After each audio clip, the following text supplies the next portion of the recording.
Salut, c'est Trado, content de vous retrouver pour la mise à jour de l'indice parisien. On reprend l'analyse technique depuis le début avec les données mensuelles pour ne pas perdre pied avec les unités longues. Et voilà où nous en sommes, toujours une tendance haussière puisque nous sommes au-dessus du nuage qui est ascendant dans un canal rouge qui monte, soutenu par une moyenne mobile à 20 mois également ascendante et les supports tiennent, en particulier ce support ici noir des 5100. Donc pour l'instant, il n'y a absolument pas de quoi s'inquiéter. Il y a énormément de supports qui peuvent servir de rampe de lancement pour une reprise haussière et on attendra sagement d'avoir des signaux avant de s'inquiéter.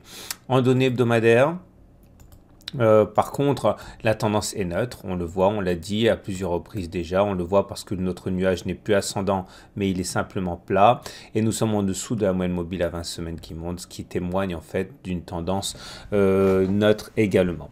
Je vous rappelle que nous sommes sous l'effet d'une vague de Wolf, 1, 2, 3, 4, 5, et éventuellement 6 et avec objectif intermédiaire le niveau 4 ici vers les 5090 justement.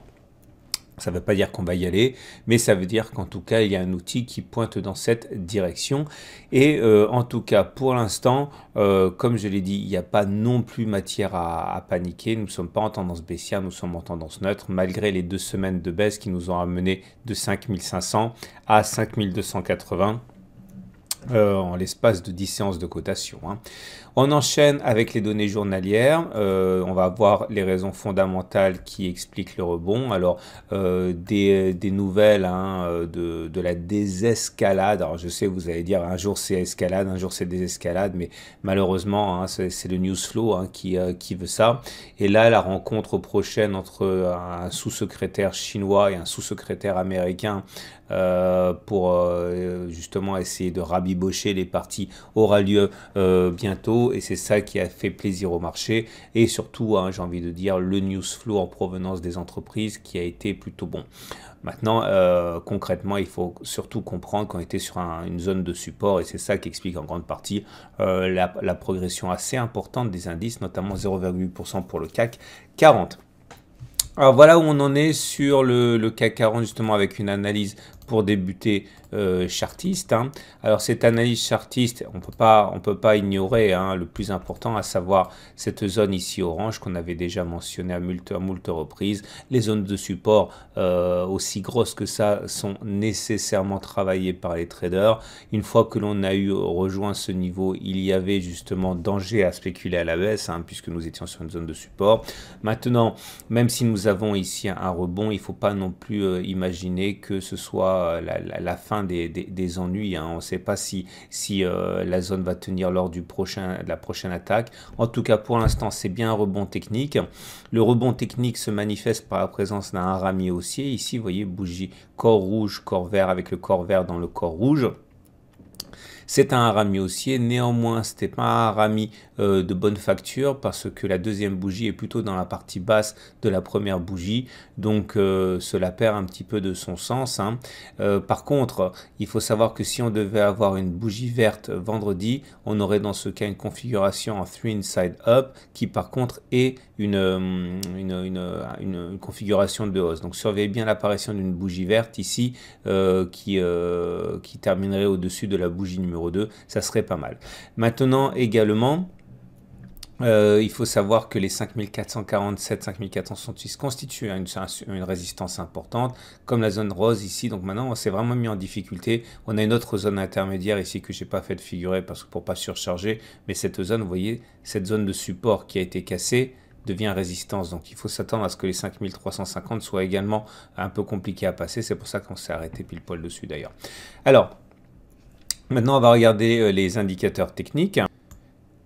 Et les indicateurs techniques sont plutôt dégradés. Regardez, on avait fait un T1 hier, c'est-à-dire une bougie en dessous et qui clôture en dessous de la Bollinger inférieure. Et les statistiques disent que lorsque l'on clôture en dessous de la Bollinger inférieure et que la Bollinger inférieure descend et que la Bollinger supérieure monte, sur le CAC 40, très généralement, ça vous donne un T2, c'est-à-dire une deuxième clôture en dessous de la Bollinger. Mais j'avais dit dans la vidéo d'hier que j'y accordais pas trop d'importance à ces statistiques parce que on était sur un support et ça venait un petit peu contrebalancer ça, hein, contrecarrer ça. Regardez un exemple ici.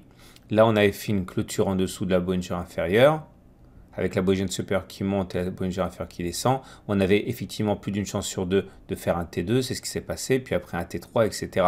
Mais là, on était sur un support, donc c'est un peu plus compliqué. Par contre, ce qu'on sait également statistiquement, c'est lorsque l'on réintègre les bandes de Bollinger, eh bien, on a plus d'une chance sur deux. Alors, j'ai trouvé ça assez flagrant sur le CAC 40. Hein. Prenez vos petits graphes et regardez-les. Et généralement, on va chercher un contact avec la M7. Généralement. Alors, regardez, ça s'est produit ici. Sortie des bandes de Bollinger, réintégration des bandes de Bollinger, contact M7. Sortie des bandes de Bollinger, réintégration des bandes de Bollinger, M7, etc. Ça ne fonctionne pas toujours. Ça va dans l'autre sens aussi. Hein. Ça a été l'objet d'ailleurs de mon avant-dernier swing baissier. Hein, vous voyez, sortie des Bollinger, réintégration des Bollinger, M7. Donc du coup, à titre personnel, je vise un retour sur la M7, mais il faut faire très attention. Hein. C'est pas pour ceux qui ne peuvent pas se permettre de regarder les écrans tout le temps. Hein. C'est un trade pour ceux qui sont en face de leurs écrans.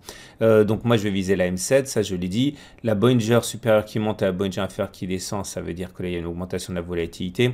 On est en dessous de la M20 qui descend, ça veut dire que la tendance, c'est les notes. Alors ça peut donner des choses assez gravissimes, comme ici, comme ça peut aussi donner pas grand chose, mais en tout cas regardez, croisement fort M7 M20, comme ce qui s'est passé ici, voilà, on est dans une configuration qui n'est pas très agréable. Hein. On a cassé le super trend, c'était sur la séance de mercredi, on l'a mentionné, vous savez très bien, je l'ai déjà dit, que lorsque l'on casse le super trend à la baisse, comme ça, généralement, c'est pas pour rien, badaboum, ok, donc c'est pour ça que j'envisage que nous ne soyons pas encore sortis de l'auberge. Regardez les indicateurs techniques sélectionnés aujourd'hui, je les présente pas tous parce que sinon ça en fait trop, hein. Je vais simplement ceux qui utilisent ceux qui ont quelque chose à dire aujourd'hui. Momentum en dessous de 0, c'est pas bon, la dynamique est baissière, MACD sous son signal, ça confirme, attention. Le RSI sort de sa zone de survente, il repasse au-dessus. C'est un signal que j'utilise pour, enfin pas que j'utilise, hein, que beaucoup utilisent pour dire qu'il y a un signal haussier. Malheureusement, le CCI ne confirme pas.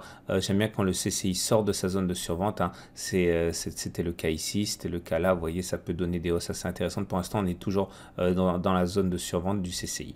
Les volumes augmentent à peine pour ces jambes de hausse aujourd'hui. Donc c'est ça aussi qui incite à la prudence. Hein. C'est pas des rachats à bon compte. Hein. C'est plutôt des rachats techniques sur support. On termine avec l'Ishimoku.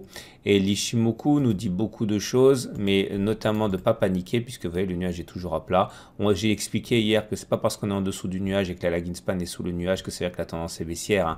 Il faut encore que le nuage adopte une pente baissière, ce n'est pas le cas. Donc pour l'instant, on regarde le Ishimoku, on est simplement neutre. Que dire d'autre? Ben voilà, c'est tout. Hein. On regarde rapidement les données horaires pour les traders. Et voilà ce que, à titre personnel, du coup, j'ai mis plein de supports et de résistance parce que les évolutions sont tellement... Enfin, quand la volatilité augmente, il y a des chances pour qu'on aille beaucoup plus haut ou beaucoup plus bas. Donc du coup, j'ai rajouté des zones et comme ça, vous ne serez pas perdu si vous avez besoin de ça. Voilà, donc clairement au-dessus de 5358, je vise 5382. Tant que les 5343 ne sont pas passés, un retour sur les 5340 et envisage, je me suis trompé ici, c'est 5354, pardon, 5354. Voilà, je vous souhaite une très bonne journée, je vous dis à demain pour la mise à jour.